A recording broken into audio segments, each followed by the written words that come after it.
Eu, lendo sobre você, você conta um pouco da influência do teu pai.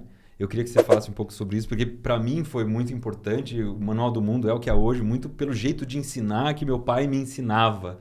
Então, quando eu leio alguém contando sobre a influência dos pais, me bate forte. Mas agora você falou que a sua mãe era radialista também, então eu imagino que isso tenha te moldado Talvez muito. em algum momento do DNA, porque a minha mãe parou de trabalhar quando eu nasci. Então, eu nunca a vi trabalhando, eu nunca a vi atuando. E o meu pai era um cara que não era exatamente presente, ele tinha que trabalhar demais, a gente não tinha dinheiro, era uma família que, enfim, custava para se sustentar. E então ele passava o tempo inteiro longe de casa trabalhando, né? Fora de casa. E chegava à noite e ainda pegava muito trabalho para fazer. Ele estava sempre com uma pilha de papéis, ele estava sempre escrevendo alguma coisa e ele estava sempre muito cercado de livros. E o contato que eu tinha com ele era em dois momentos, basicamente. O primeiro é quando, nos fins de semana, ele chamava um violeiro para fazer seresta em casa. Minha mãe ficava muito brava e eu estava sentada no meio dos seresteiros porque eu adorava aquele ambiente. E o segundo é quando ele me dava algum livro para ler e depois ele dizia, tem que ler e depois tem que me contar. Então, assim, com 12 anos, ele me deu a Mulher de 30. Bom, desnecessário dizer que eu não entendi bulhufas e eu tive que ler o livro mais tarde. Mas eu fui muito influenciada por esse ambiente de leitura, de bom português, de preso pela escrita, e de valorização do trabalho intelectual, que era o mundo do meu pai. Ele era uma pessoa muito fechada, muito tímido, assim, muito pouco da vida. Quando tinha festa, era ele levando os amigos para tocar um violão em casa. Então, ele não era uma pessoa que saía, tudo.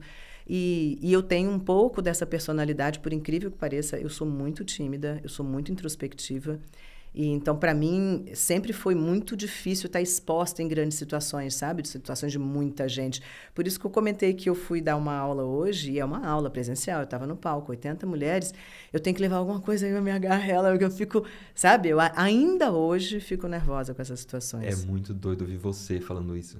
Pode acreditar. Mas, por outro lado, é a prova viva de que qualquer um pode. Porque se Eu eu fico muito feliz de a qualquer gente um poder falar isso no consegue. podcast, porque acho que é uma, né, abre caminho para muita gente que deve estar com isso, querendo fazer alguma profissão que você precisa se expor, e vem você, que é, nossa, aguentou todas as buchas possíveis de exposição ali, né? Todo É. dia.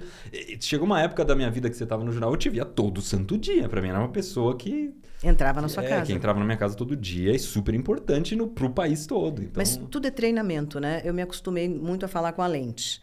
E com a lente eu não tenho problema. Se você ficar aqui 2 horas comigo, 3 horas comigo, eu vou conversar com você durante 2, 3 horas. Se eu estiver falando para uma lente, você me disser, fala sobre assunto X. Eu olho para a câmera e imediatamente começo a falar sobre o assunto X.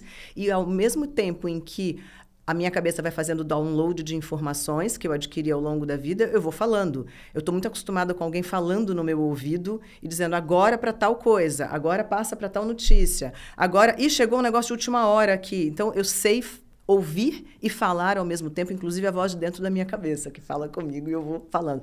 Mas quando chega na hora de ter gente na minha frente... Nossa, eu fico nervosa, dá dor de barriga, eu tremo, assim. Então, até hoje não é uma coisa super tranquila para mim, não.